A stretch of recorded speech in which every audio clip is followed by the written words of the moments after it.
Hi friends, this is Riaz Khan, your English language trainer. Today we are going to talk about A Letter to God. ये chapter NCERT first chapter है English.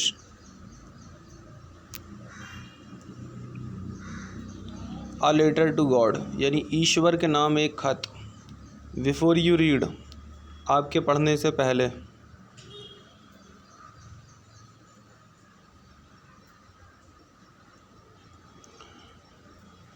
इसको पढ़ते हैं। दे से वे कहते हैं, faith can move mountains यानी जो विश्वास है, फेथ है, वो पर्वतों को हिला सकता है। But what should be put our faith in, लेकिन हमें किस चीज़ में, फेथ का मतलब होता है विश्वास, भरोसा या यकीन, लेकिन हमें किस चीज़ में भरोसा रखना चाहिए। दिस इज़ द क्वेश्चन, यही प्रश्न है। दिस स्टोरी डेलिकेटली पोजेस, ये कहानी बहुत कोमल तरीके से पोज करती है, प्रेजेंट करती है। यानी दे से फेथ कैन मूव माउंटेन्स, वे कहते हैं कि जो विश्वास होता है, यकीन होता है, भरोसा होता है, वो पहाड़ों को, पर्वतों को हिला सकता है। But what should be put our faith in, लेकिन हमें किस चीज़ में अपना यकीन, अपना भरोसा रखना चाहिए। दिस इज़ द क्वेश्चन, यही वो प्रश्न है। दिस स्टोरी डेलिकेटली पॉजेज, ये कहानी प्रस्तुत करती है। पॉज का मतलब होता है प्रेजेंट करना, प्रस्तुत करना, और डेलिकेटली का मतलब होता है नाजुक तरीके से। ये कहानी बिल्कुल कोमल तरीके से, नाजुक तरीके से प्रेजेंट करती है। Lencho is a farmer, Lencho एक किसान है। Who writes a letter to God, Lencho एक किसान है जो ईश्वर को एक खत लिखता है। When his crops are ruined, जब उसकी फसल बर्बाद हो जाती है तब वो ईश्वर को एक खत लिखता है। Asking for 100 pesos, ask for का मतलब होता है डिमांड करना, मांग करना, और ये प्रेजेंट पार्टिसिपल है। जब दो काम एक साथ किए जाते हैं, साइमल्टेनियस एक्शन में होते हैं, तो प्रेजेंट पार्टिसिपल का यूज़ करते हैं। तो 100 पीसोस की डिमांड करते हुए यानी मांग करते हुए, does Lencho's letter reach God, क्या लेंचो का खत ईश्वर तक पहुंचता है।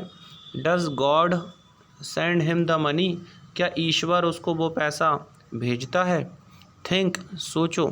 What your answers to these questions would be, what your answers यानी तुम्हारे आंसर टू दीज क्वेश्चंस यानी इन प्रश्नों के तुम्हारे क्या प्रश्न, इन प्रश्नों के तुम्हारे क्या उत्तर वुड बी होंगे।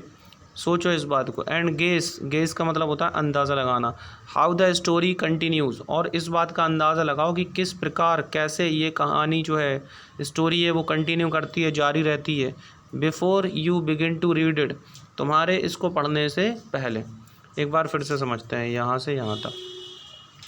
तो दे से फेथ कैन मूव माउंटेन्स, उनका कहना है, वे कहते हैं, यानी वे कहते का मतलब क्या है, लोग कहते हैं, ऐसा कहा जाता है। लोग क्या कहते हैं कि जो विश्वास होता है, फेथ होता है, वो पर्वतों को, पहाड़ों को हिला सकता है। But what should be put our faith in, लेकिन किस चीज़ में हमें यकीन रखना चाहिए। दिस इज़ द क्वेश्चन, यही वो कहानी है। दिस इज़ द क्वेश्चन, यही वो प्रश्न है। दिस स्टोरी डेलिकेटली पॉजेज, जो यह कहानी बिल्कुल नाजुक तरीके से पॉज करती है, प्रेजेंट करती है, खड़ा करती है। तो उनका कहना है कि विश्वास पर्वतों को हिला सकता है, लेकिन किस चीज़ में हमें यकीन रखना चाहिए, यह वो प्रश्न है जो यह कहानी नाजुक तरीके से खड़ा करती है या प्रस्तुत करती है। Lencho is a farmer, Lencho एक किसान है। Who writes a letter to God, जो ईश्वर के नाम एक खत लिखता है। When his crops are ruined, जब उसकी फसल बर्बाद हो जाती है।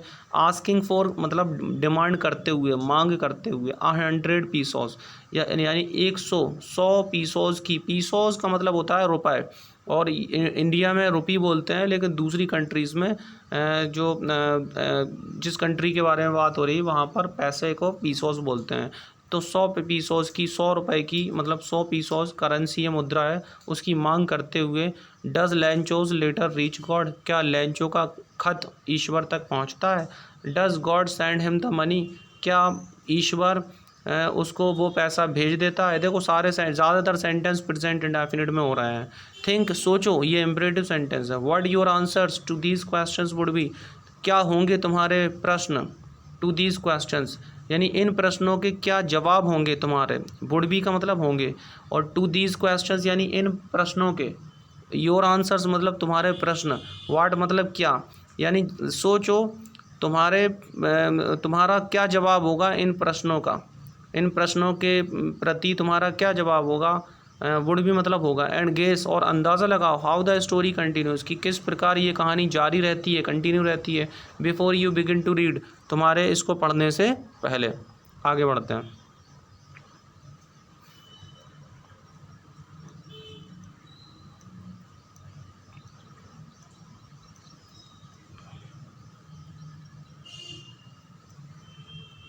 अब ये हमारा मेन टेक्स्ट यहाँ से स्टार्ट है।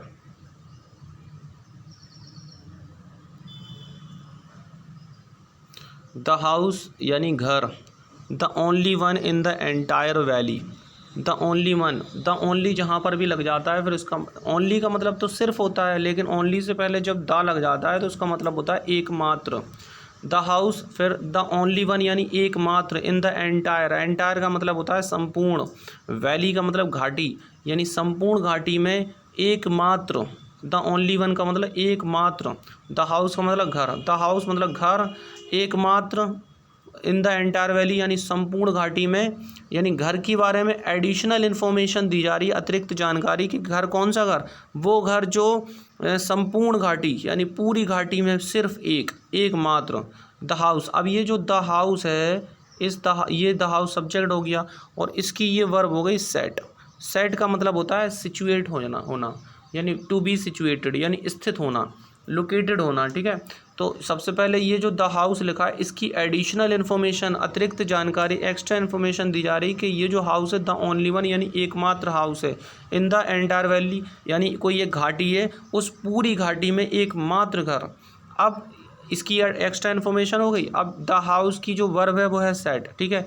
वो हाउस, वो घर, सेट मतलब वो सिचुएटेड था, वो स्थित था, ऑन द क्रेस्ट, क्रेस्ट का मतलब होता है चोटी, चोटी यानी शिखर, ऑफ अ लो हिल, लो मतलब निचली, हिल का मतलब पहाड़ी, यहाँ पर लो एडजेक्टिव है और हिल नाउन है, ए इंडेफिनिट आर्टिकल है, ऑफ प्रीपोजिशन है, क्रेस्ट नाउन है, द यहाँ पर डेफिनेट आर्टिकल है, ऑन यहाँ प्रीपोजिशन है, और ऑन के बाद the crest of a low हिल, ये पूरा का पूरा एक फ्रेज़ है। कौन सा फ्रेज़? नाउन फ्रेज़ है, ठीक है। तो द हाउस सेट, वो घर स्थित था, सिचुएटेड था, ऑन द क्रेस्ट, क्रेस्ट मतलब चोटी पर, ऑन मतलब पर, ऑफ मतलब काकी के, अ लो हिल यानी एक निचली पहाड़ी की चोटी पर वो घर स्थित था। कौन सा घर? The only one in the entire valley. अब इसकी एक्स्ट्रा इन्फॉर्मेशन, वो घर जो पूरी की पूरी घाटी में एकमात्र था। फ्रॉम दिस हाइट यानी इस ऊंचाई से one could see the river, one का मतलब कोई भी एक इंसान, कोई भी एक व्यक्ति, कुड सी देख सकता था, कुड का मतलब होता है सका, सकी, सके। तो फ्रॉम दिस हाइट इस ऊंचाई से one could see the river, कोई भी एक इंसान, कोई भी एक व्यक्ति नदी को देख सकता था, एंड द फील्ड और खेत को देख सकता था। खेत है किसका? राइप कॉर्न का, राइप मतलब पका हुआ, कॉर्न का मतलब अनाज या मकई, ठीक है। तो राइप मतलब पका हुआ, कॉर्न मतलब अनाज, तो पके हुए अनाज, ऑफ मतलब काकी के, फील्ड मतलब खेत, पके हुए अनाज के खेत, और एंड मतलब और, रिवर मतलब नदी, यानी पके हुए अनाज के खेत और नदी को कोई भी एक व्यक्ति देख सकता था। अच्छा, कौन से अनाज? डॉटेड, डॉटेड का मतलब होता है लदे हुए, ठीक है। विद द फ्लावर्स, फ्लावर्स का मतलब होता है फूल, तो फूलों से, और विद का मतलब से या के साथ, तो फूलों के साथ या फूलों से, डॉटेड मतलब लदे हुए, तो फूलों से लदे हुए पके हुए अनाज के खेत और नदी को कोई भी एक व्यक्ति देख सकता था। दैट ऑलवेज, अच्छा दैट जो है, दैट ऑलवेज, दैट का मतलब जो, प्रॉमिस्ड जो हमेशा प्रॉमिस करते थे, वादा करते थे, अ गुड हार्वेस्ट एक अच्छी फसल होने का, जो हमेशा एक अच्छी फसल होने का वादा करते थे। The only one, the only thing यानी द ओनली, देखो फिर से आया, इसका मतलब हो गया एकमात्र, थिंग मतलब चीज़, एकमात्र चीज़, द अर्थ नीडेड जो पृथ्वी को ज़रूरत थी, यानी इस धरती माँ को ज़रूरत थी, वॉज वो थी, वो क्या थी? अ डाउनपोर, डाउनपोर का मतलब मूसलाधार, और एटलीस्ट आ शावर, और मतलब अथवा एटलीस्ट मतलब कम से कम, शावर मतलब बौछार। तो एकमात्र चीज़ जिसकी पृथ्वी को ज़रूरत थी वो थी मूसलाधार वर्षा, भारी भरकम वर्षा, या कम से कम एक बौछार की। Through out the morning, through out का मतलब होता है दिन भर, या थ्रू आउट द डे दिन भर, थ्रू आउट द मॉर्निंग सुबह, पूरी सुबह, थ्रू आउट द नाइट पूरी रात। लेंचो, अब लेंचो के बारे में यहाँ इससे लेकर ये एडजेक्टिव क्लॉज लगाया यहाँ पर, और यहाँ तक एक्स्ट्रा इन्फॉर्मेशन है। लेंचो कौन? Who knew his fields intimately, वो लेंचो जो अपने खेतों को इंटीमेटली जानता था। इंटीमेटली का मतलब होता है बहुत नज़दीकी से, अपने खेतों को बहुत नज़दीकी से जानता था। हैड डन नथिंग, अब देखो हैड डन नथिंग ये लेंचो के लिए आया है। लेंचो, अब ये पास्ट परफेक्ट टेंस है। Lencho had done nothing, Lencho ने कुछ नहीं किया था। एल्स मतलब कुछ और नहीं किया था। बट का मतलब के सिवाय। सी यानी देखने के सिवाय लेंचो ने कुछ नहीं किया था। द स्काई, किसको? आकाश को। Towards the north east, towards मतलब की तरफ, नॉर्थ मतलब उत्तर, ईस्ट मतलब पूरब, यानी उत्तर पूर्व की तरफ आकाश को देखने के सिवाय लेंचो ने कुछ नहीं किया था। एक बार फिर से समझते हैं यहाँ से यहाँ तक। तो द हाउस, वो घर, the only one in the entire valley, वो घर जो पूरी की पूरी पहाड़ी में एकमात्र अकेला था। सेट, वो घर सिचुएटेड था, सेट था। On the crest of a low hill, एक निचली पहाड़ी की क्रेस्ट पर, क्रेस्ट मतलब चोटी, उसके शिखर पर स्थित था। फ्रॉम दिस हाइट, इस ऊंचाई से, one could see the river and the field, कोई भी एक व्यक्ति देख सकता था नदी को और फील्ड को। फील्ड मतलब खेत को देख सकता था। नदी और खेत मतलब खेत थे किसके? पके हुए अनाज। राइप कॉर्न का मतलब पके हुए अनाज, पके हुए अनाज के खेत और नदी को कोई भी एक व्यक्ति देख सकता था। अच्छा, पके हुए अनाज के बाद लिखा डॉटेड, कौन से अनाज? वो अनाज डॉटेड, डॉटेड का मतलब जो लदे हुए थे, विद द फ्लावर्स, फूलों से लदे हुए पके हुए अनाज के खेत और नदी को कोई भी एक व्यक्ति देख सकता था। दैट ऑलवेज, हैं, दैट ऑलवेज जो हमेशा प्रॉमिस करते थे, वादा करते थे, अ गुड हार्वेस्ट, एक अच्छी फसल का। द ओनली थिंग, एकमात्र चीज़, द अर्थ नीडेड, जिसकी पृथ्वी को ज़रूरत थी, धरती को ज़रूरत थी, वॉज अ डाउनपोर, वो थी मूसलाधार बारिश की, और एटलीस्ट अ शावर, या कम से कम एक बौछार की। थ्रू आउट द मॉर्निंग, पूरी की पूरी सुबह। लेंचो, अब लेंचो के बारे में एक्स्ट्रा इन्फॉर्मेशन है, एडजेक्टिव क्लॉज लगा दिया यहाँ बीच में। तो लेंचो जिसके बारे में अतिरिक्त जानकारी है, who knew his fields intimately, वो लेंचो जो अपने खेतों को इंटीमेटली जानता था, बहुत नज़दीकी से जानता था। इंटीमेटली मतलब नज़दीकी से, मतलब करीब से जानता था। है, अब लेंचो को जोड़ो हैड डन से, ठीक है, यानी दो ये जो ये डैश लगे हुए हैं, ये एक्स्ट्रा इन्फॉर्मेशन बता रहा है, ठीक है। अब लेंचो को जोड़ो हैड डन नथिंग से, ये पास्ट परफेक्ट टेंस है। तो लेंचो हैड डन नथिंग, यानी लेंचो ने कुछ और नहीं किया था। बट सी यानी देखने के सिवाय कुछ और नहीं किया था। The sky towards the north east, यानी उत्तर पूर्व की तरफ आकाश को देखने के सिवाय लेंचो ने कुछ नहीं किया था। अगर देखो इसकी और गहराई में उतरें, अगर हम इसके ग्रामेटिकल प्रोफाइल की बात करें, तो देखो आज हम आपको बताएं कि इंग्लिश को पढ़ा कैसे जाता है। इसका ग्रामेटिकल प्रोफाइल हम कैसे निकालेंगे, ठीक है, यानी हम कैसे पता करेंगे। द यहाँ पर आपका डेफिनेट आर्टिकल है, हाउस यहाँ पर नाउन है, कौन सा नाउन? कॉमन नाउन, और द यहाँ पर फिर से डेफिनेट आर्टिकल। ओनली यहाँ पर, ओनली क्या है यहाँ पर? ये ओनली एडजेक्टिव है, और वन यहाँ पर प्रोनाउन है, इन यहाँ प्रीपोजिशन है, द यहाँ फिर से डेफिनेट आर्टिकल है, एंटायर यहाँ पर एडजेक्टिव है, वैली यहाँ पर नाउन है, ठीक है। सेड यहाँ वर्ब की सेकंड फॉर्म है, जो इसका जो सब्जेक्ट है वो द हाउस है। ऑन यहाँ पर प्रीपोजिशन है, द यहाँ डेफिनेट आर्टिकल है, क्रेस्ट यहाँ पर नाउन है, ऑफ यहाँ प्रीपोजिशन है, आ यहाँ पर इंडेफिनेट आर्टिकल है, लॉ यहाँ एडजेक्टिव है, हिल यहाँ पर नाउन है, फ्रॉम प्रीपोजिशन है, दिस एडजेक्टिव है, कौन सा एडजेक्टिव? Demonstrative adjective. हाइड यहाँ पर नाउन है, वन एक प्रोनाउन है, कुड यहाँ मॉडल हेल्पिंग वर्ब है, सी यहाँ वर्ब की फर्स्ट फॉर्म है, द डेफिनेट आर्टिकल, रिवर यहाँ पर नाउन, एंड यहाँ कंजंक्शन, द फिर से डिटरमाइनर या definite article, field noun, of preposition, ripe adjective, corn noun, dotted यहाँ पर पोस्ट एडजेक्टिव है, बिकॉज नाउन के बाद आया, विथ यहाँ पर preposition, the definite article, flowers noun, that यहाँ रिलेटिव प्रोनाउन, ऑलवेज यहाँ adverb of frequency, promised verb की सेकंड फॉर्म, और ए ये यहाँ पर क्या है, ए इंडेफिनिट आर्टिकल है, गुड यहाँ पर एडजेक्टिव ऑफ क्वालिटी, हार्वेस्ट यहाँ पर नाउन।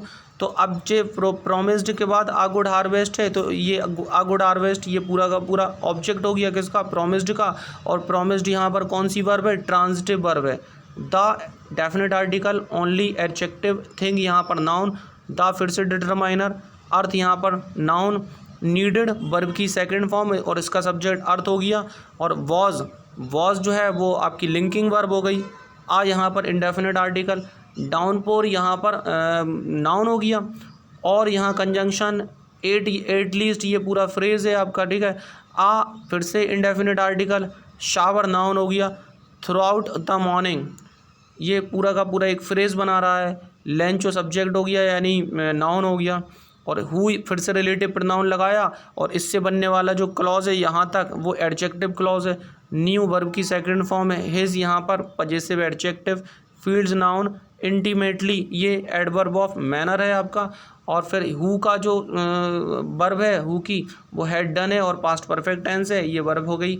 और दोनों वर्ब्स हैड और डन को मिला लो तो वर्बल फ्रेज हो गया। नथिंग एल्स, तो ये जो नथिंग एल्स है वो क्या है, वो डन का ऑब्जेक्ट है, यानी ऑब्जेक्ट है तो नाउन फ्रेज हो गया। बट यहाँ पर क्या है, बट यहाँ पर तुम्हारा कंजंक्शन हो गया। और सी यहाँ पर वर्ब हो गई, वर्ब की फर्स्ट फॉर्म। द यहाँ पर डेफिनेट आर्टिकल और स्काई यहाँ पर noun, towards preposition, the definite article, north adjective और ईस्ट यहाँ पर नाउन। इस तरह से हम निकालते हैं इंग्लिश को, इस तरह से पढ़ना चाहिए, ठीक है। सबसे पहले उसका आपको ट्रांसलेशन आना चाहिए, उसके बाद एक एक शब्द के बारे में आपको बताना होना चाहिए कि वो शब्द है क्या। आगे बढ़ते हैं। नाउ अब we are really going to get some water, अब हम वाकई कुछ पानी पीने जा रहे हैं, पानी प्राप्त करने जा रहे हैं। रियली का मतलब होता है सचमुच में या वाकई या हकीकत में है, और ये पूरा प्रेजेंट कॉन्टीन्यूअस टेंस है। तो now we are really going to get some water, अब हम सच में कुछ पानी, सचमुच में कुछ पानी प्राप्त करने जा रहे हैं। वुमेन, ये बात किसने कही, औरत ने कही। द वुमेन, वो औरत, हु वॉज प्रिपेयरिंग सपर, सपर का मतलब होता है डिनर, डिनर का मतलब रात का भोजन, या सपर बोलो या डिनर बोलो। तो वो औरत जो रात का भोजन तैयार कर रही थी, रिप्लाइड, उसने जवाब दिया, यस हाँ, गॉड विलिंग, गॉड विलिंग का मतलब होता है इंशाअल्लाह, मतलब अगर ईश्वर ऐसा चाहे, अल्लाह ऐसा चाहे। द ओल्डर बॉयज़ मतलब बड़े लड़के, वर वर्किंग काम कर रहे थे। देखो ये पास्ट कॉन्टीन्यूअस है, कहाँ काम कर रहे थे, इन द फील्ड, खेत में काम कर रहे थे। वाइल का मतलब जबकि, द स्मॉलर वंस, जबकि जो छोटे, वंस का मतलब है, अब ये दोबारा वॉइस नहीं बोलेंगे, क्योंकि इंग्लिश में क्या होता है कि अगर आप एक ही चीज़ को दो बार रिपीट करते हो तो इंग्लिश में इसकी ब्यूटी ख़त्म होती है। तो यही वजह है कि हम नाउन ना लेके फिर प्रोनाउन का यूज़ करते हैं। तो द ओल्डर बॉयज़ यहाँ पर था और यहाँ द स्मॉलर वंस है, वंस का मतलब बॉयज़ हो गया, ठीक है। तो बड़े लड़के काम कर रहे थे खेत में, जबकि जो छोटे लड़के थे, वंस मतलब लड़के, वर प्लेइंग वो खेल रहे थे, नियर द हाउस वो घर के नज़दीक खेल रहे थे, अनटिल मतलब जब तक कि नहीं, द वुमेन औरत, कॉल्ड बुलाती है या बुलाया, टू देम ऑल जब तक उस औरत ने उन सबको नहीं बुला लिया तब तक, कम फॉर डिनर भोजन के लिए आओ, it was during the meal का मतलब होता है भोजन। तो अब ये it was during the meal यानी ये भोजन के दौरान की बात थी। एक बार फिर से समझते हैं।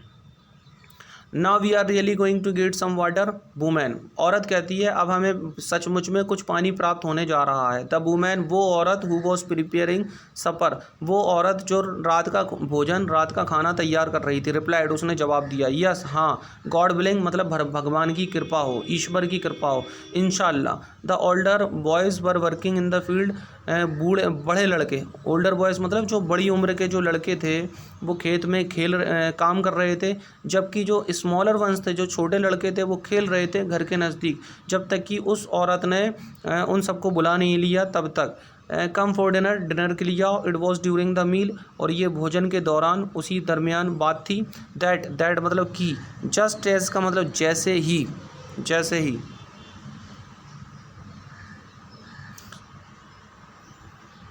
लैंचो हैड प्रेडिक्टेड जैसे ही लैंचो ने भविष्यवाणी की थी, प्रेडिक्ट का मतलब होता है भविष्यवाणी करना। जैसे ही लेंचो ने भविष्यवाणी की, big drops of rain, big drops का मतलब बड़ी बड़ी बूंदें, ऑफ रेन वर्षा की बड़ी बड़ी बूंदें बिगेन टू फॉल गिरने लगी।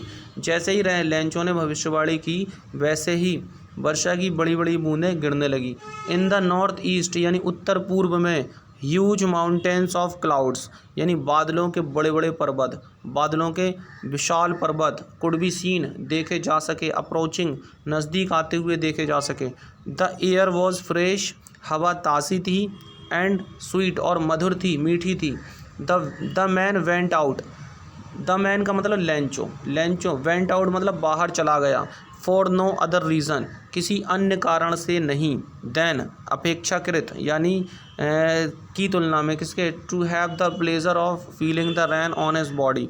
ऑन हिज बॉडी का मतलब अपने शरीर पर, रैन मतलब वर्षा, फील मतलब महसूस करना, यानी अपने शरीर पर वर्षा को महसूस, ऑफ का मतलब काकी के, प्लेजर का मतलब क्या होता है, आनंद, यानी अपने शरीर पर वर्षा को महसूस करने के आनंद, हैव का मतलब लेने की अपेक्षा किसी और कारण से बाहर नहीं गया था। यानी the man went out for no other reason, वह व्यक्ति किसी अन्य वजह से बाहर नहीं गया था, बजाय किसके, अपने शरीर पर वर्षा को महसूस करने के प्लेजर, आनंद को लेने, यानी अपने शरीर पर वर्षा को महसूस करने के आनंद को लेने की अपेक्षा किसी अन्य कारण, किसी अन्य वजह, किसी दूसरी वजह से वो व्यक्ति बाहर नहीं गया था। एंड वैन और जब, ही रिटर्न्ड और जब वह लौटा, ही एक्सक्लेम्ड तो उसने चिल्लाकर कहा, उसने हैरानी में कहा, उसने आश्चर्य में कहा, दीज आरंट रेन ड्रॉप्स का मतलब वर्षा की बूंदें, ये वर्षा की बूंदें नहीं हैं, फॉलिंग फ्रॉम द स्काई जो आकाश से गिर रही हैं, यानी ये आकाश से गिरने वाली वर्षा की बूंदें नहीं हैं। दे आर न्यू कॉइन्स का मतलब ये बे नए सिक्के हैं, ये नए सिक्के हैं। The big raindrops are 10 cent pieces, जो बड़ी बूंदें हैं, बिग ड्रॉप्स का मतलब बड़ी बूंदें, आर 10 सेंट पीसेस, बड़ी बूंदें 10 सेंट पीसेस की हैं। एंड द लिटिल वंस और जो वंस, देखो फिर से आया क्योंकि पहले वो पीसेस 10 सेंट पीसेस बोल चुका था, तो ज़रूरी नहीं है पीसेस फिर से बोले, तो उसने द लिटिल पीसेस की जगह उसने कर दिया वंस। जो लिटिल वंस का मतलब जो छोटी बूंदें हैं, आर 5, वो 5 की हैं। ठीक है, एक बार फिर से समझते हैं। तो लेंचो हैड प्रेडिक्टेड मतलब जैसे ही लेंचो ने भविष्यवाणी की थी, big drops of rain began to fall, वर्षा की बड़ी बड़ी बूंदें गिरने लगी। इन द नॉर्थ ईस्ट उत्तर पूर्व में, ह्यूज माउंटेन्स ऑफ क्लाउड्स यानी बादलों के विशाल पर्वत, बड़े बड़े पर्वत, कुड बी सीन देखे जा सके, पास्ट मतलब ये पैसिव स्ट्रक्चर है और यूज़ ऑफ कुड है, अप्रोचिंग या नज़दीक आते हुए, यानी जैसे ही लेंचो ने भविष्यवाणी की वर्षा की बड़ी बड़ी बूंदें गिरने लगीं और उत्तर पूर्व में बादलों के विशाल, ह्यूज मतलब विशाल, माउंटेन्स मतलब पर्वत, बादलों के विशाल पर्वत, कुड बी सीन देखे जा सके, अप्रोचिंग नज़दीक आते हुए। The air was fresh and sweet, हवा ताज़ी और मीठी थी। The man went out for no other reason, वह व्यक्ति किसी दूसरे कारण से, किसी अन्य कारण से नहीं गया बाहर। Than to have the pleasure of feeling the rain on his body, बल्कि अपने शरीर पर वर्षा को महसूस करने के आनंद को लेने के लिए बाहर गया था।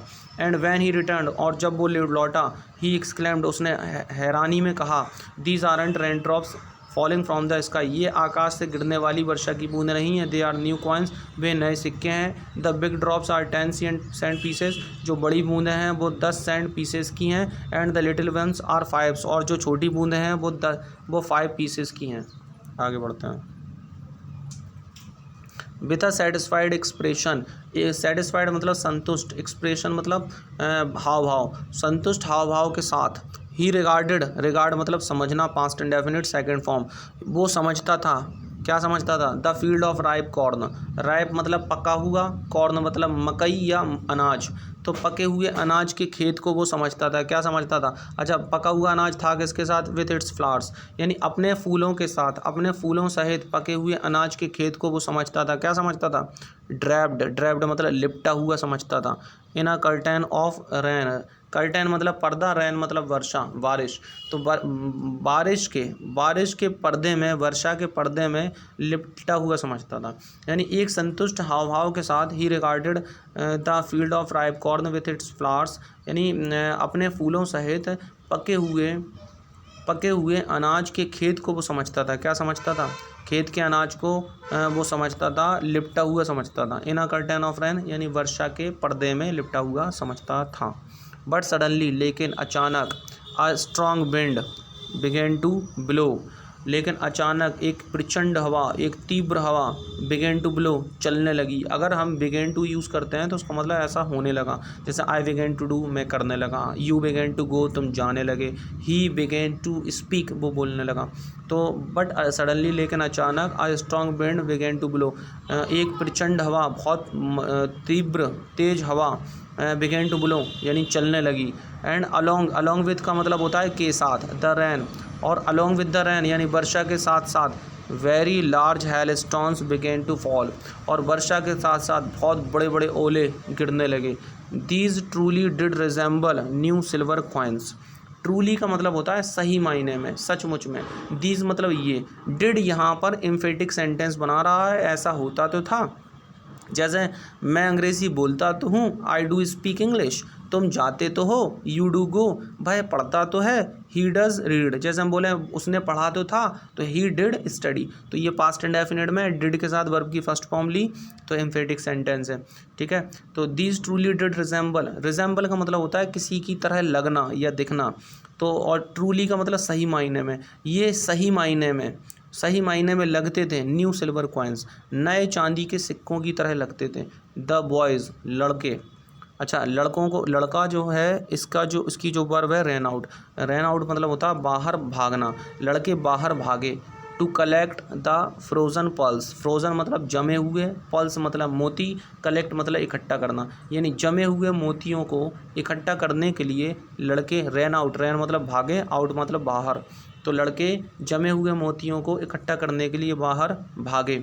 अच्छा, बीच में इनकी एक्स्ट्रा इन्फॉर्मेशन दी, ठीक है। ये 2 कोमा के बीच में होता है, इसको बोलते हैं नाउन इन एपोजिशन, और ये एक शब्द होता है तो नाउन इन एपोजिशन कहलाता, लेकिन इस शब्दों के टुकड़े हैं तो ये कहलाएगा नाउन फ्रेज इन एपोजिशन, ठीक है। नाउन फ्रेज है ये बीच में 2 कोमा के बीच में। तो द बॉयज़, लड़के, रैन आउट बाहर की तरफ भागे, to collect the frozen pearls यानी जमे हुए मोतियों को इकट्ठा करने के लिए। जमे हुए मोती क्या थे? ओले, ओले को बोल रहे जमे हुए मोती। Exposing themselves to the rain, अब ये नाउन फ्रेज की हिंदी बता दें, वर्षा की तरफ खुद को खुला छोड़ते हुए लड़के जमे हुए मोतियों को इकट्ठा करने के लिए बाहर की तरफ भागे। आगे बढ़ते हैं। It is really getting bad now, अब सचमुच में बुरा हो रहा है। एक्सक्लेम्ड द मैन, उस व्यक्ति ने यानी लैंचो ने चिल्लाकर कहा। आई होप, मुझे उम्मीद है, इट पासिस क्विकली, कि ये शीघ्र ही गुजर जाएगा, मुझे उम्मीद है ये शीघ्र गुजर जाएगा। It did not pass quickly, ये जल्दी से नहीं गुजरा। फॉर एन आवर, 1 घंटे तक। द हेल का मतलब ओले, रैंड बरसे, ऑन द हाउस, जो ओले थे वो घर पर बरसे। द गार्डन, बगीचे में बरसे। द हिल साइड का मतलब होता है पहाड़ी जो होती है, पहाड़ी की जो ढलान होती है उसको बोलते हैं। तो घर पर, बगीचे में, और कहाँ पे, पहाड़ी की जो ढलान थी वहाँ। द कॉर्न फील्ड, जो अनाज के जो खेत थे वहाँ। ऑन द होल वैली, और पूरी की पूरी घाटी में। द फील्ड वॉज वाइट, जो खेत था वो सफ़ेद हो गया। As if covered with salt, मानो, एज इफ़ का मतलब मानो या जैसे कि नमक से ढक दिया गया हो। एक बार फिर से समझ लेते हैं। तो it is really getting bad now, अब सचमुच में बुरा हो रहा है। एक्सक्लेम्ड द मैन, उस व्यक्ति ने हैरानी में कहा। आई होप, मुझे उम्मीद है, इट पासिस क्विकली, कि ये जल्दी से गुजर जाएगा। It did not pass quickly, लेकिन ये जल्दी से नहीं गुजरा। फॉर एन आवर, 1 घंटे तक। The hail rained on the house, जो ओले थे वो घर पर, बगीचे में, पहाड़ी की जो ढलान थी वहाँ, और अनाज के खेत, और पूरी की पूरी घाटी। ऑन द होल वैली, पूरी की पूरी घाटी में बरसे। द फील्ड वॉज वाइट, खेत जो था वो सफ़ेद हो गया, सफ़ेद था। As if covered with salt, मानो नमक से ढक दिया गया हो। Not a leaf remained on the trees, कोई भी एक सिंगल पत्ता, कोई भी पत्ता पेड़ों पर नहीं बचा। रिमेंड का मतलब होता है कोई चीज़ बनी रहे। तो एक भी पत्ता पेड़ों पर नहीं बना रहा, मतलब कोई भी पत्ता नहीं बचा पेड़ों पे। The corn was totally destroyed, past indefinite passive structure, फसल पूरी तरह से नष्ट हो गई। द फ्लावर्स वर गॉन, यानी फूल चले गए थे। फ्रॉम द प्लांट्स, यानी फूल पौधों से चले गए थे। Lencho's soul was filled, Lencho की आत्मा भर गई थी। विथ सैडनेस, सैडनेस मतलब दुख, तो लेंचो की आत्मा दुख से भर गई थी। When the storm had passed, जब तूफान गुजर गया था। ही स्टूड, वह खड़ा हो गया। इन the middle of the field, वह खेत के, इन द मिडल ऑफ का मतलब के बीच, वो खेत के बीचों बीच खड़ा हो गया। And said to his sons, और अपने बेटों से बोला। अ प्लेग ऑफ लॉकस्ट, यानी टिड्डियों का दल, टिड्डियों का झुंड। एक बार फिर से समझते हैं यहाँ तक। Not a leaf remained on the trees, पेड़ों पर एक भी पत्ता नहीं बचा। The corn was totally destroyed, फसल पूरी तरह से नष्ट हो गई थी। द फ्लावर्स वर गॉन, फूल चले गए थे। फ्रॉम द प्लांट्स, फूल पौधों से चले गए थे। Lencho soul was filled with sadness, Lencho की आत्मा दुख से भर गई। When the storm had passed, जब तूफान गुजर गया था। He stood in the middle of the field, वह खेतों के बीचों बीच खड़ा हो गया। And said to his sons, और अपने बेटों से कहा। A plague of locust, locust का मतलब टिड्डी, टिड्डियों का दल, ठीक है, would.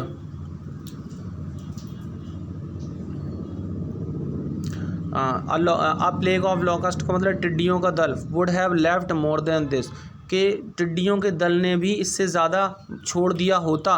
The hail has left nothing, ओलों ने तो कुछ भी नहीं छोड़ा। दिस ईयर, इस साल। We will have no corn, इस साल हमारे पास कोई भी कॉर्न, कोई भी अनाज नहीं होगा।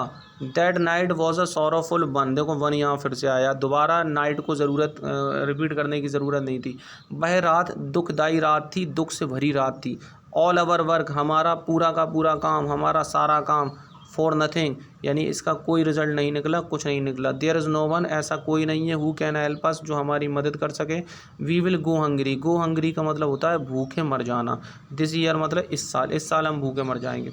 तो ओलों का जो दल था, मतलब टिड्डियों का जो दल था, उसने भी इससे ज़्यादा छोड़ दिया होता। The hail has left nothing, ओलों ने तो कुछ भी नहीं छोड़ा। This year we will have no corn, इस साल हमारे पास कोई भी अनाज नहीं होगा। That night was a sorrowful one, वो रात दुख से भरी रात थी। All over work for nothing, हमारे काम का कुछ भी परिणाम नहीं निकला, कुछ भी रिजल्ट नहीं निकला, सब ज़ीरो है, हमारा काम बिल्कुल व्यर्थ निकला। देयर इज़ नो वन, ऐसा कोई नहीं है। हु कैन हेल्प अस, जो हमारी मदद कर सके। We will go hungry this year, इस साल हम तो भूखे मर जाएंगे। यहाँ पर हमारा पहला पार्ट ख़त्म होता है, हम बात करेंगे दूसरे पार्ट में।